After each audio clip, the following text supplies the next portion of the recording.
കുട്ടികൾ എനർജറ്റിക് ആയിരിക്കണം, അവൻ ടെൻഷൻലെസ് ആയിരിക്കണം, അങ്ങനെയൊക്കെയുള്ള കാര്യങ്ങൾ പറഞ്ഞു. അതിന് ഇത്തരത്തിലുള്ള സൂംബ, പിന്നെ അങ്ങനെയൊക്കെ ഉള്ള പിന്നെ സ്പോർട്സും നൃത്തവും ഒക്കെ ആവശ്യമാണെന്ന് പറഞ്ഞു. നമ്മളിപ്പോൾ ഒരു 2-3 ദിവസം കൊണ്ട് വർക്ക് ചെയ്തപ്പോൾ ഈ ചന്ദ്രശേഖരൻ സ്റ്റേഡിയത്ത് 1000-ഓളം വരുന്ന ആൾക്കാർ കുട്ടികൾ പങ്കെടുത്തുകൊണ്ട് നോക്കാന്ന് വെച്ചു. കുട്ടികളെല്ലാം വലിയ ആവേശത്തിലായിരുന്നു. ഒരു പ്രശ്നമില്ല. എല്ലാ സ്കൂളുകളിലും നടക്കുന്ന സൗകര്യമുള്ള കുട്ടിക്ക് പങ്കെടുത്താൽ മതി, ആർക്കും നിർബന്ധമില്ല.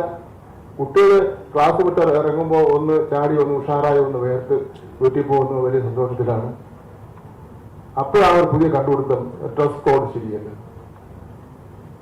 ഏറ്റവും ബെറ്ററായിട്ടുള്ള ഡ്രസ് കോഡ് ഇട്ടേക്കുന്ന അവരാണ്.